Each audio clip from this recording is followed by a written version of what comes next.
Welcome to Films and Stuff with your hosts, Pete Mitchell and Ethan Hunt. Hi, everybody. Welcome back to Films and Stuff. I am Ethan, joined by Pete. What's up, Pete? Not much, buddy. How are you?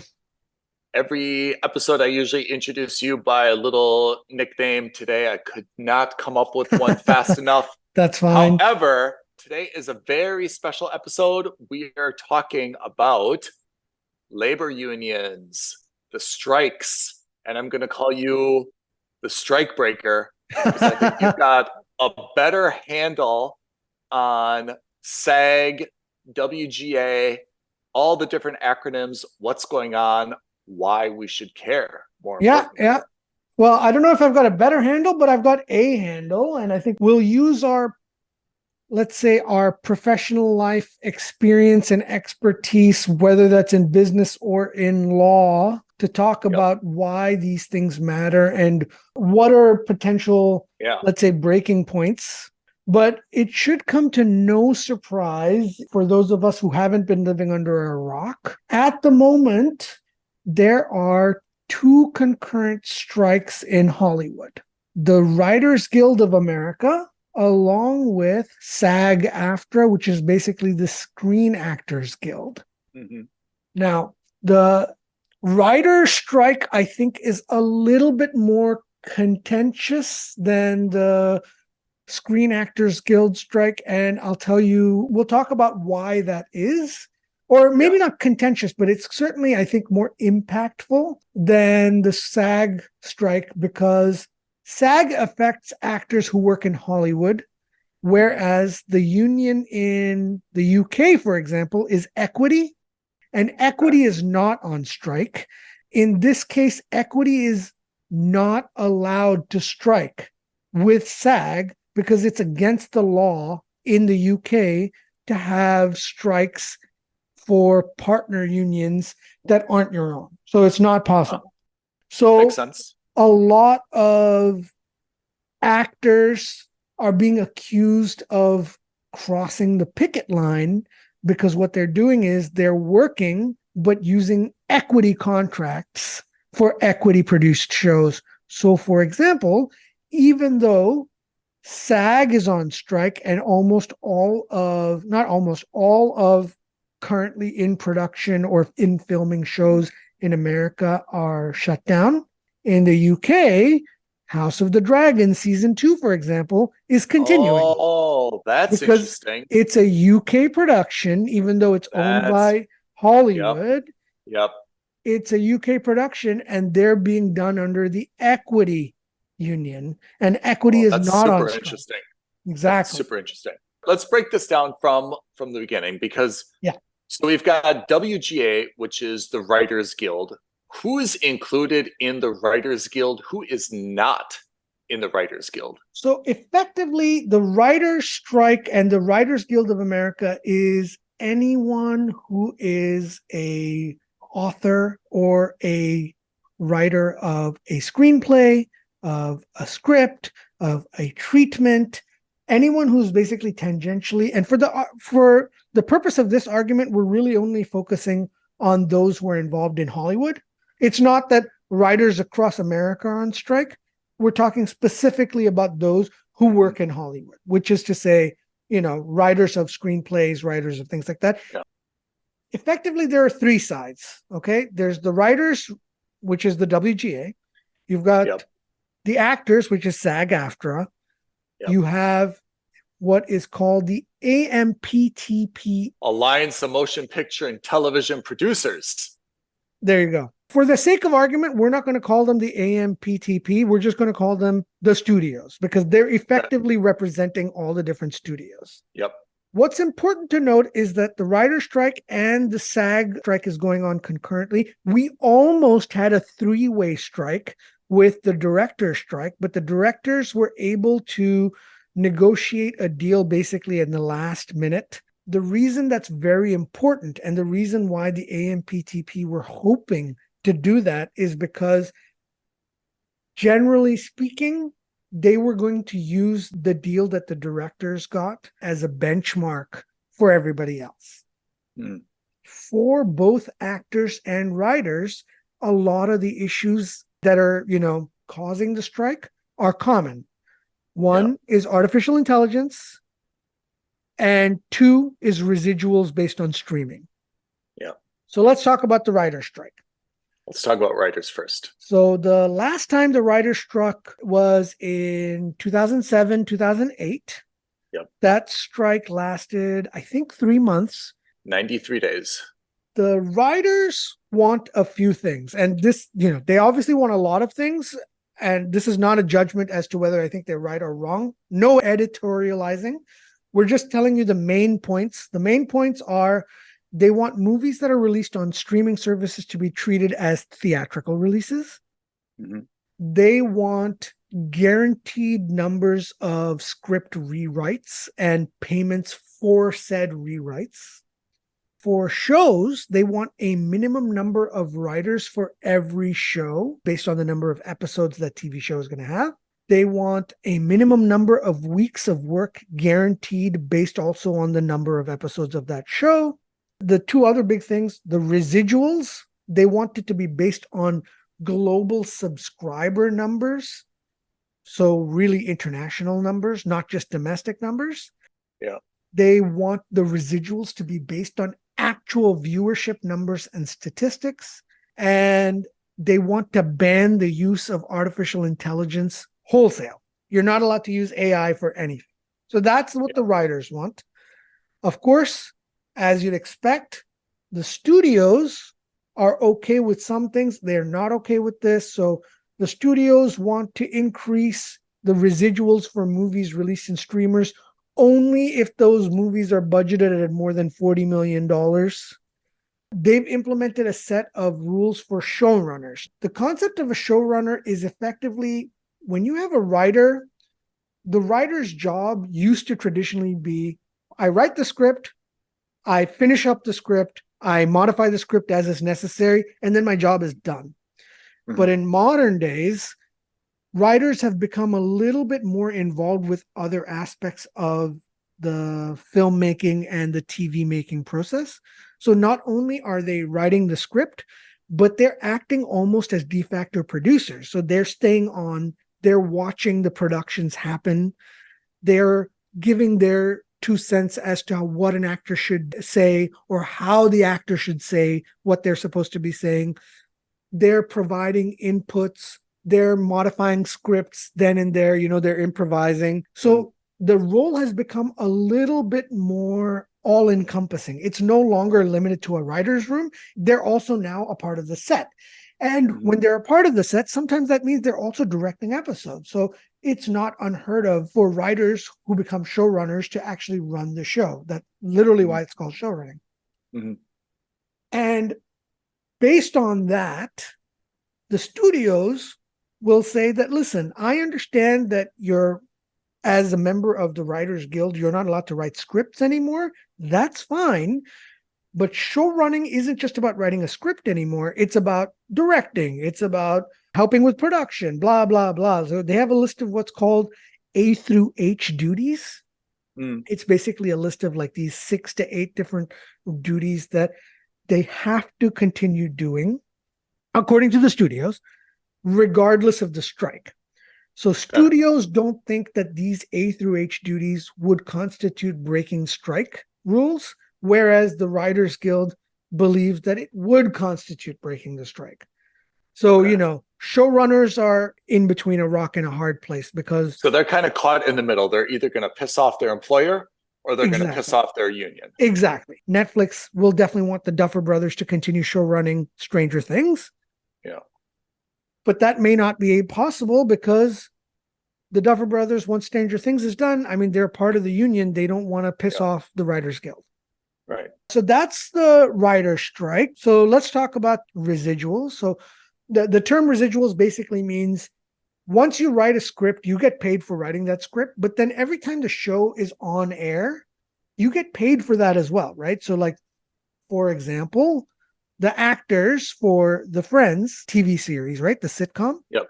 They keep getting an annual income of whatever that money is. I heard it was something like $20 million or $30 million a year each. Whoa, that's huge. It's a ridiculous number. I had no idea it was so high. Yeah, it was, because I think it was Netflix who paid $1 billion to Warner Brothers for 1 year. Whoa. Something like that. I can't, don't hold me to these numbers, but it was something ridiculous. Yeah. Their shows are still being played. They get a percentage of money of whatever Warner Brothers is paid for those rights. And so, again, I don't know exactly what the numbers are. I heard that the rumored numbers, for example, were like $20 million a year. So when we're talking about residuals, in terms of this issue, it's going to be some type of negotiation and some type of compromise. Yes. It's not really an issue that no one can really get their mind around conceptually. It's like, hey, I want X. Studios say, I'm willing to give this. And they go back and forth, back and forth, back and forth. And they compromise, maybe not exactly in the middle, but somewhere along that continuum, right? But it's not like intellectually a complicated issue to get your head around. Right? Absolutely not. Where it becomes a little bit complicated is in determining how much screen time those additional shows are getting, right? Or those shows are giving. Yeah. Because now streaming services are all on demand. The studios are hesitant to tell anyone what the exact streaming viewership numbers are. Like, we don't know how many hours a month Stranger Things is generating. We don't know what the viewership numbers are. And they're hesitant to give you that number, because if it's very high, the writers obviously will earn a lot more money. I mean, there's also the practicalities. How many times do we turn on an episode and then after kind of like 5 minutes, we pause or stop it, right? I mean, does that count as a viewership? Do you take it as a view? Exactly. Yeah. Exactly. Okay. So major hurdle for all of these negotiations has come from streaming companies. So from what I've heard and from what I've read, Netflix is actually the one causing the most trouble, because of course they are. They're the biggest streamer in town. You don't want to necessarily open up your books to the writers, to the actors, to the directors. I mean, as a business, I can kind of understand where they're coming from, which is to say, hey, listen, I hired you to do this task. You did this task. I paid you for that task. Yeah. End of story, right? It's, tell me how much it is. I'll buy it. I don't pay my plumber per liter of water used once he's installed the tap in my kitchen. Yeah. Once he's installed the tap in my kitchen, I paid him for installing the tap. No matter how much water I put in there, whether it's 100 liters a day or whether it's 100 liters an hour, that's irrelevant to the equation anymore. So on that side, I understand where the studios are coming from. That kind of makes sense. But the frank reality is that's not how Hollywood works. That's not how the business model works. The business model is that the value of the streaming service comes from the fact that the intellectual property was created by this one group of people. They are entitled to earn some revenue on that basis, because it's not just a one and done kind of thing. It's a perpetual thing. Okay. So that's where we are with the writer's strike. Is it, and artificial intelligence. I mean, that's the big thing now. So that's the one that I think is a little bit more than just, I mean, when you talk about the residuals, when you talk about the number of writers, when you talk about the time to compensate the writers, all that is math. Yes. And there will be a negotiation and points pro and against, and there will be some type of negotiation, and that will be done. I agree with you. AI seems to be the one on the table where it's not a negotiation. They really need to understand the scope of what that would even consist of. Exactly. I think this is the one that is more nebulous as a concept, because I am quite sure that the studios, because the studios are ultimately companies. The companies are, they have shareholders, they have investors that they're responsible to, and their goal is profit maximization. And profit maximization in this industry is slightly contradictory to the fact that it's a creative industry, right? How do you judge the quantitative value of a show that hasn't been created yet? So it becomes a difficult thing to do. And I expect that studios want to explore the idea of artificial intelligence, because if you have a ChatGPT 5 or whatever next generation of AI that's capable of writing, and believe you me, ChatGPT 4, the current version, or 3 or whatever it's at now, it's plenty good. I don't think it's the best, but at the same time, for menial tasks, I've used it and it's not a million miles off from where you'd want it to be. I would suggest that for every 10 minutes I use ChatGPT, or I've used ChatGPT to generate text, I needed no more than 2 or 3 more minutes to modify it to make it the way I want it to be. My sense about AI, and this is a global discussion. It's just not limited to writers, which is, this is a new technology, and it will have opportunities to shift job responsibilities and job staffing. And I think it's possible, or even likely, that a artificial intelligence engine can certainly do some writing, and it may, in some cases, probably eliminate the number of writing jobs. Yeah. But I think, again, you mentioned it, which is, this is a profit-driven business. To the extent that AI creates shows that are not interesting, to the extent that it creates dialogue that is nonsensical, to the extent that it creates plot that is not unique or interesting, this is an industry that's always going to gravitate for things that are in demand, that are new, and that are, desired by people. And if human writers can do that, they will be hired. If they cannot, they will not be hired.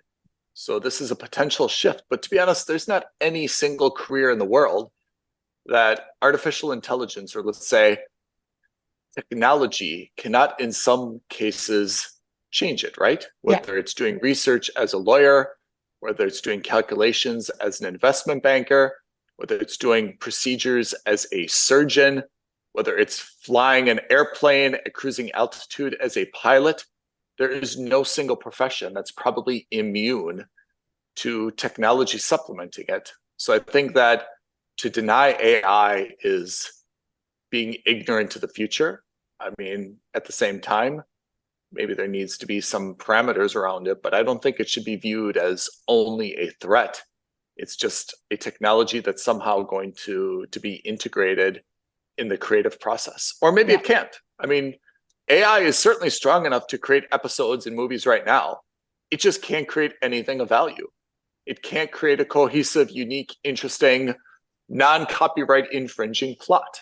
It cannot. And the counter to that is that the number of shows and movies we've seen in the last year, 2 years, which have just been absolutely critically and commercially flops, right? I mean, like, there are movies and shows where you and I have spent hours upon hours discussing how bad they were. I mean, these were all written by writers, right? By human beings. They made some fundamental flaws, or maybe they had some sort of social agenda driving them. And to that extent, I think a lot of other people are going to come out and say, hey, listen, 9 out of 10 of the current Disney Plus shows right now are all terrible because they're pushing some kind of agenda. Again, these are not the views of the Films and Stuff podcast.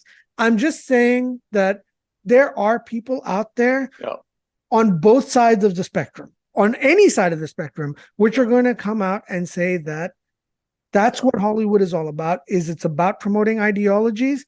Fine. I'm okay with that. So there are other people who are going to say, that's not what I go to see the movies about. I don't want to see an agenda. I want to go escape reality. Fine. I'm okay with that argument too. I think we've made it clear time and time again, Ethan and I are fans of good shows. We don't care. Good entertainment, yes. We're not interested in agendas. We are not interested in no agenda. If the show and the movie is good, great. That's all we're interested in. That's all we're interested in. We're not looking to say, hey, you know, I think we need to promote this ideology, or hey, I think we need to hurt this ideology. None of that matters to us. Obviously, we don't want to hurt anyone, but in the sense that that's not what I go to see the movies for. That's not what Ethan goes to see the movies for. We're not going in there to reaffirm a certain political viewpoint. If that's what we really wanted, we could stay at home and stick to YouTube or listen to other podcasts. In that sense, I have a little bit of an anti-union bent to me generally. Yeah. I mean, certainly they're important to generally safeguard rights. It's very difficult when you're one person to stick up to a larger industry, but there's a lot of people that work in a lot of industries where there is no protection, right? I mean, whether it's doctors or surgeons or business people, I mean, there's a lot of folks out there who compete without these protections. Writers are valuable, but to the extent that you're a good writer and to the extent that you've worked really, really hard, and it's not easy to be good in any profession, but to the extent that you're very talented, presumably you are treated well and you do have some negotiating power. Hopefully this is resolved quickly. Hopefully there's a compromise in all the different demands. But I think in terms of AI, I'd like to see AI embraced more. And let's see if we can use this to create some more interesting content and not try to omit a technology that we're not really even sure what its capabilities are. If we just look at it as replacing people, I think that's a really terrible view. I mean, you could say the same thing about kind of almost any other technology, right? The internet obviously replaced a lot of, writers. You don't need to have 12 people in a room anymore to know all things about all things. Now you can have 6 people because generally people have wider views of reference because, there is an internet, able to kind of supplement, their experiences or their knowledge base. Yeah. And if you're looking for an example, a real world example, the TV series Secret Invasion on Disney Plus. Oh boy, here we go. It was criticized heavily because the intro for that show was created using artificial intelligence. No way. Is that true? Yeah. So what they did was a bunch of the writers and a bunch of the producers and visual effects artists got together, working with the writers, by the way, and said, hey, we've got this idea. We want to use artificial intelligence. And they created this, all jokes aside, and I know this is going to sound much harsher than it is. The intro is the best thing about that show. Like, I can't stand the show, but the intro is good. And they used artificial intelligence to create a lot of those visual effects. That's interesting. I didn't know that. But as you rightly said, it's a great example of how the industry worked with AI, not against AI, or had AI used against the industry. Like, it was a collaborative effort. And I think that's an example of where AI could be very useful. This is going to be a hot take, and you tell me if it's far off.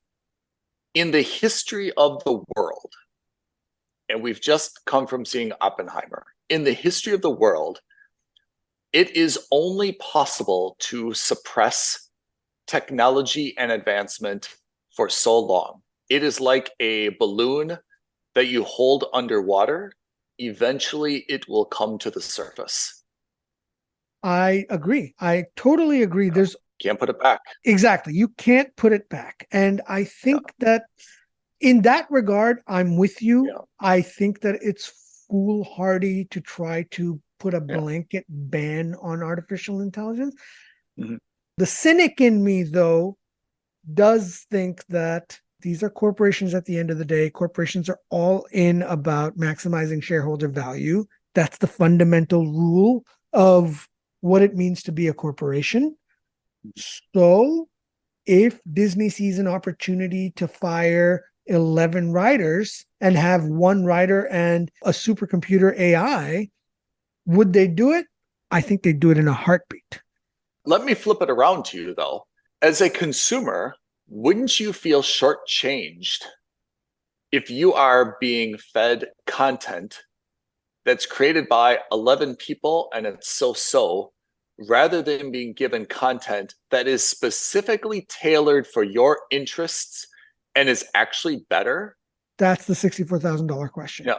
That's the argument that studios are going to use. And Yeah. I don't think that's a far-fetched argument, especially in a creative endeavor. The goal should be create the best product.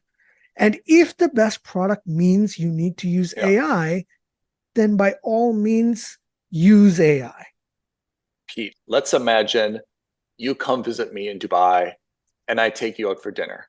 Yeah. We go to a restaurant, we sit down, you look at the menu, and it's got this few pages of choices, right? Mm-hmm. And whatever you order, it's created by physical chefs in the kitchen.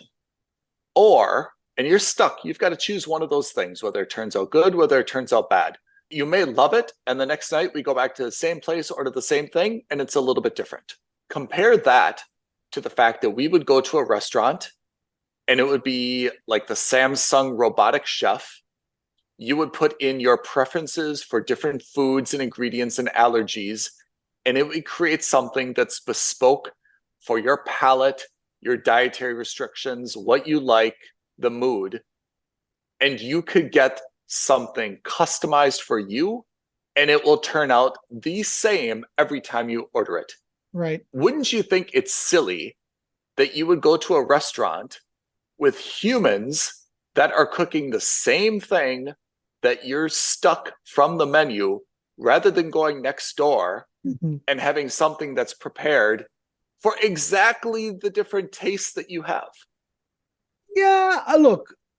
So again, on paper, what you're saying, I get it. And to a certain degree, I certainly accept it as well. Yeah.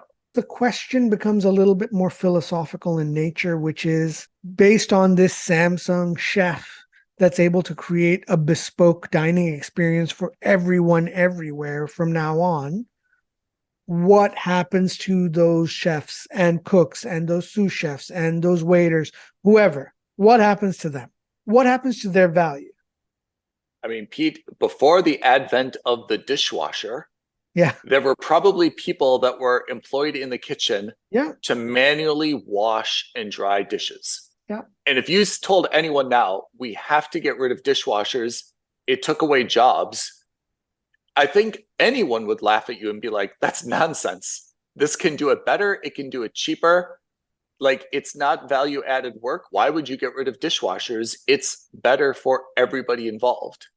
So again, that's a technology. AI is a technology. It's going to eliminate some jobs, but I don't think we should use that as a negative thing. I think if you're a writer, you're going to have to come to grips with it, and you're going to have to find a way to adjust your career just like I do, just like you do, just like everybody else does, and find a way that you can coexist.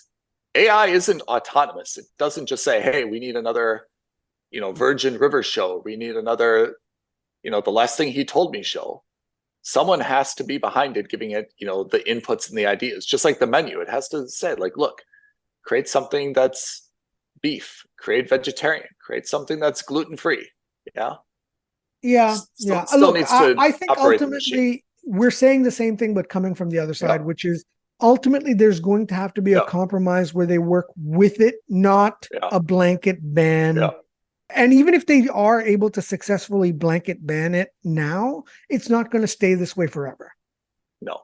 I think that even if the studios acquiesce and say that, fine, for the next 3 years, we're banning AI, or for the next 6 years, or for the next 9 years, there is going to be a time where eventually the studios are going to say, hey guys, enough is enough. We're going to put AI. And if that means that you're all on strike, that's fine. We're just going to have our own, drone of AI writers do everything. So either you come on board and work with them, or you don't. The flip side of this is that maybe they agree to a blanket ban on AI. That blanket ban doesn't apply in any other country or to any other non-unionized group. Yeah. And it doesn't prohibit Netflix from saying, look, we're just not interested in any of your content. There's this AI studio in Paris or London. It's creating great stuff. We're just going to buy everything from them. Yeah. That's exactly right. That doesn't help anybody. I mean, again, it's a very localized solution. And maybe in the past, almost all the world's entertainment content did come out of Hollywood and WGA, but that's really no longer the case. That is definitely not the case any longer. You're right. That's exactly right. I think we've seen with the explosion of streaming services, we've also seen an explosion of content from hundreds of other places, right? So I think that even if the writers are able to win today, this is ultimately something that's going to be a losing argument for them. For sure. Should we contrast now the Writers Guild versus the Screen Actors Guild? Yeah, this is an interesting one. Strike. This is an interesting one because the AI rights are exactly the same issues, but instead of writing now, this is for the visual aspect of AI and voiceovers. Right? And especially voiceovers. Studios effectively want the unlimited use of artificial intelligence rights for an actor's likeness. This I see more of a problem. I think what they're going to do is they're starting off by saying, hey, we just want the rights for extras, and we'll hire an extra for the day. Yeah. We'll scan their face, and then we're going to have that face in our hard drive forever. And anytime we need, 10,000 extras in a battle sequence, guess what? We've got 10,000 or we've got 100,000 faces that are scanned in our hard drive. We can choose randomly any one of them and put them in there. Yeah. This becomes, I think, more problematic. Yeah. As you rightly said, the other issues that the actors want, which is, an increase in pay, increase in residuals, these are all points that can and will be negotiated. Right? Because they're all numerical or practical and logistical issues. Mm-hmm. The AI issue is one that now becomes one where the studios are overtly talking about, you sell us your rights to your visual appearance and your voice, and then we never need you again. What's your take on this? We both saw Indiana Jones. Yep. Which use the de-aging. Yep. And I'm going to use de-aging as a substitute for artificial intelligence and say, look, had Harrison Ford passed away, they would be able to make that same movie by digitally creating a Harrison Ford. I guess what I'm okay with is each actor deciding on an individual basis if they want to sell their rights, and extras as well. I mean, I think that if, Hollywood studio came to me and said, hey, Ethan, we want to use you as an extra. We'll give you $1,000 and we'll be able to use you perpetually as an extra. I mean, I don't know if I would take it, but a lot of people would, because in a way that's free money. If they'd be an extra in one movie, they'd be paid a much smaller amount. I don't think they necessarily would be worse off if they took kind of a lump sum deal and a bunch of folks just decided that they wanted to be perpetual extras. And I don't see if it would necessarily hurt anyone either. Like as a viewer or a film or entertainment fan, I'm not sure if a coliseum of extras, I'd ever be able to be like, man, those are the exact same faces I've seen in the last movie or the last movie. I imagine that they'd be able to get enough extras digitally that they'd be able to always kind of keep it fresh, and I wouldn't even mind. So in that sense, I'm not sure if I'm really bothered. For working actors or A-listers like Harrison Ford, I guess I would let it be entirely up to them. And if Harrison Ford wants to sell his perpetual likeness for $1 billion, let him. But I think the world is going to get tired of seeing Harrison Ford before a studio is really able to monetize that amount. And if a working actor is like, look, I'm happy just making $100,000 for this, and then I'm going to get out of the game, I would leave it up to people on a case-by-case basis. Yeah. So on that, I'm 100% with you. In fact, we saw Bruce Willis do that just a few months ago or maybe a year ago. He sold his digital rights to, I don't even know who, but someone bought his digital likeness rights.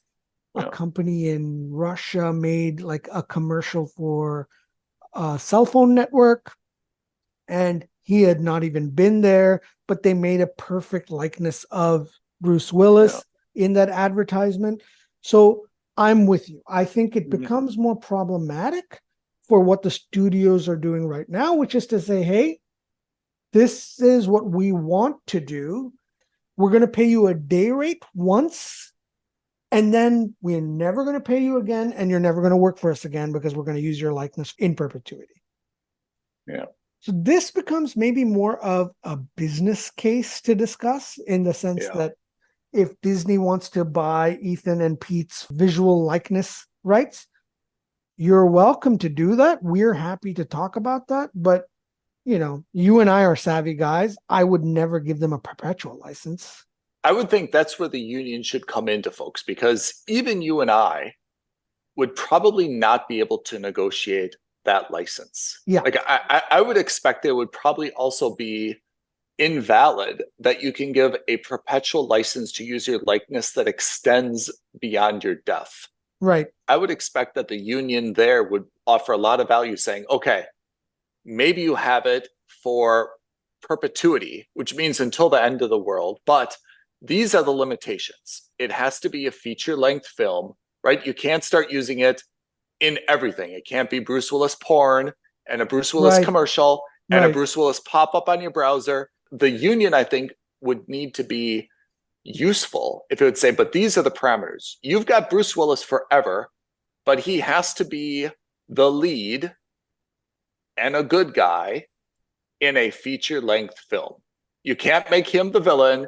You can't make him a dog. You can't make him a serial killer. You can't make him the rapist. Like, there's got to be some limits in terms of what you can use his likeness for. Yeah. Right.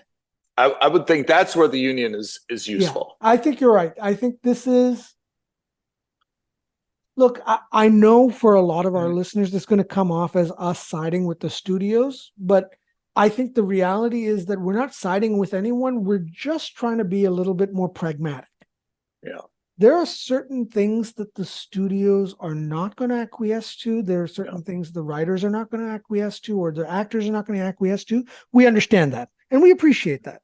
But how long do you practically want the strike to go on for? One. And two, like, you also have to be realistic, right? Like, you can't avoid technology forever.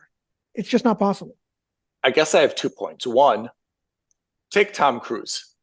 At some point, though, even if you have his perpetual rights, are we not going to get tired of Tom Cruise movies, especially when we know that he's 90 and we're watching 25-year-old Tom Cruise? I would expect he's not that even alive anymore. Yeah. Yeah, I would expect that there's still an expiration date, right, on these things. And the second point is, if you can actually digitally create a de-aged Harrison Ford, there's only so many kind of like A-listers in the world. Why wouldn't you just create a new person? Lara Croft Tomb Raider was a video game, which is basically an AI generate. It's not AI generated, but someone had an idea. Let's make a girl that looks like this, right? And Lara Croft is iconic and just as popular as many other people, right? Even we just watched The Last of Us and so many other like adaptations, Halo.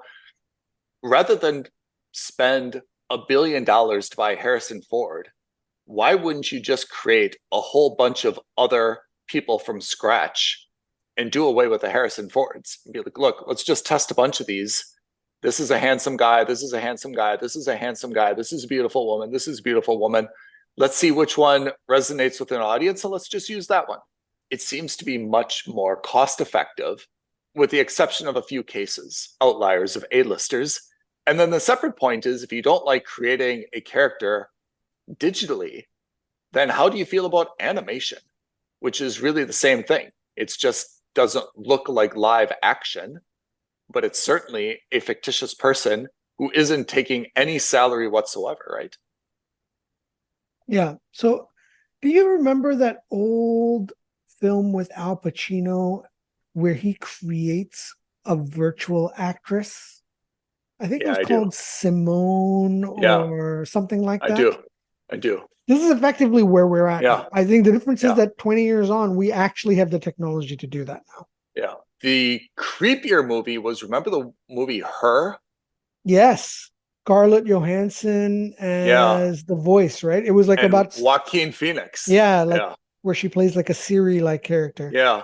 It's coming. It's probably inevitable. But I have to say, I don't, as a consumer, I see content as competing against content. I don't see the need for a digitally remastered Harrison Ford being a competitor for a new actor. I'm excited to see the new Superman because there's a new Superman cast instead of Henry Cavill, right? Yeah. If it was a digitally created Superman, or if it was Christopher Reeves recreated, I don't think I'd be nearly as excited as saying, I've already seen this. I've done it. Why do I want to do it again? Let's see the new guy. Let's see how they, play the role. Let's transition into the next point. So let's talk about the current status of these strikes and what that's affected. When are they going to end? Well, exactly. So the writers have been on strike since the 2nd of May. The actors have been on strike shortly thereafter. So it's been May, June, July. It's been almost 3 months, right? Yes, that's right. Almost 3 months. We're looking at late night shows in the US are mostly all suspended. So, no John Oliver, no Stephen Colbert, etc. Yeah. Bargaining power for both actors and writers dropped significantly after the Directors Guild struck a deal. Okay. Both sides are slinging mud at each other, which of course they are. Yeah. There are rumors that the studios have basically said, we're going to keep the strike going until everyone on both sides goes broke. The studios have more money than the actors and the writers, so they'll cave before we do. Which, of course, may be a practical truth, but maybe not the most, let's say, savvy thing to admit in public. Yeah. I mean, public perception matters, but does it really? Well, exactly. Currently, right now, no one thinks that studios are good corporate actors. If they make all the most obnoxious statements that they want, people are just going to think they're more bad than they already are. But when content is available, they're going to, I will, you will, we all will flock back to the content. I think it's a very minor risk from the studio, apart from the fact that they could potentially be alienating their talent. And there's going to be a big, maybe period where there's not enough content being generated. And it's going to take a while to ramp up, just like we had during the COVID pandemic, right? Yep. And conversely, a lot of people are also going to be like, oh, boo-hoo, why don't you go and cry in your $20 million mansions? If Matt LeBlanc is getting paid $20 million a year to do nothing in just residuals, go take a long walk off a short pier, right? Now, what I think most people don't recognize is that for every one Matt LeBlanc or Jennifer Aniston or Brad Pitt or, whoever, there's probably 999 others who are living paycheck to paycheck, who are the extras, who are very, very early in their careers, or maybe not even early, but just nowhere near as successful. Those are the people who are going to get the most hurt by this, right? And we saw the same thing happen in the pandemic, right? It's you. So you I sympathize read with Ellen DeGeneres, but you can sympathize with her crew. So I read something about, have you ever watched Euphoria on HBO? No, not yet. Okay. So Zendaya, right, is the lead. Yeah. She is well compensated. I think irrespective of the strike, this is not aimed at her, targeted at her, and it's not really going to move the needle for her. Another actress cast, her name is Sydney Sweeney. Okay. She's been in Euphoria and a number of other things. She is not A-list, but she is more than a working actress. She is recognized. And she gave a substantial interview, I believe it was to either Vanity Fair or GQ, explaining how hard it is for her to make a living in this industry how hard she's had to work, to have a satisfying career, the financial pressure she is under, and how she feels like she's so overworked and exhausted. Her family has urged her to take a 2-week break. This is going to sound cold and crass, but I have no doubt that anything she's saying is absolutely true. I'm sure it's been an extraordinary struggle for her in her mid-20s to carve out a successful career. I'm sure she's working extremely hard and that she is tired. And at the same time, she has created a career, which is no different than a career in medicine or in law or in banking or in teaching or public service. So in terms of her saying, look, we need this strike so that we can get better rates so that I'm not so tired, so that it's easier, frankly, has no impact on my sympathy for her, because she should treat acting the same as any other career. And there's many lawyers who are not a sympathetic group, dentists, doctors, as I said, teachers, people who work in government, people who just have random office jobs in insurance companies and other things, who work super, super, super hard, make not a lot of money, and also they don't have a whole lot of vacation or disposable income. I find this to be very, very hard to tolerate. Change your career if you don't like it. Just like a lawyer, a doctor, a teacher should change their career. I feel more sympathy for the people who are like the crew, the gaffers, the lighting, those folks, which, to be honest, they don't have as much money as Sydney Sweeney, where she can say, hey, I'm going to change my career, right? She could go into an adjacent career, whether it's broadcasting, whether it's publishing, whether it's media or something else. Folks that are doing kind of like this more manual stuff, they don't have the same protections. I'm much more sympathetic to them, for the unions to represent them, to get better conditions, better pay, fewer hours, all that stuff kind of within reason. But in terms of the actors, I'm not very sympathetic at all to few of any of their demands, with the exception of potentially residuals, which, as you mentioned, is probably going to be negotiated to something in the middle. Yeah. So, no, I'm with you. There's countless other people who don't have a union representing them, who work equally hard, if not harder, for a lot less money and a lot less recognition. Yeah. So, yes, in that regard, I agree with you. As someone who's not in the creative industry outside of this podcast, it's a tough pill to swallow when you hear about these actors talking about how hard their lives are. Yeah. In any case, when is it going to be resolved? That's what I want to question. That's a great question. The long and short of it is, I just don't know. It really depends on how long the writers and the actors can hold out. And the reason I say that is because this is starting to now have a material impact for the studios as well. Andor, House of the Dragon, and Rings of Power, they're filming right now because their scripts were submitted before the strikes, and most of their shows are being filmed in Europe. Yeah. Okay. Other shows, for example, Hacks, Cobra Kai, Stranger Things, have either been delayed or have stopped filming altogether. Movies, Avatar 3, 4, and 5 all got delayed by a year each. Avengers 5 and 6 got delayed by a year each. Mm-hmm. Blade, delayed. Captain America 4, delayed. Fantastic Four, delayed. Citadel, which, I'm sure we're all looking forward to, delayed. Other movies that were in pre-production or were in production, Deadpool 3. Oh, yeah. Middle of filming, they've had to stop. Beyond the Spider-Verse, the sequel to this summer's movie, they hadn't finished or they hadn't even started some of the voiceover acting. That's obviously going to stop. Gladiator 2 stopped. Wicked stopped. So look, the longer the strike goes on, the more of an effect this is going to have on the release schedule. It's just going to snowball. Yep. It's only going to get worse and worse. Like if it were done in like a week or in a month's delay is tenable. But 3 months, that's long enough where now actors have to shake the cobwebs off, right? Like production studios have to shake the cobwebs off. It becomes tougher to get the machinery started up again. You're right. You're absolutely right.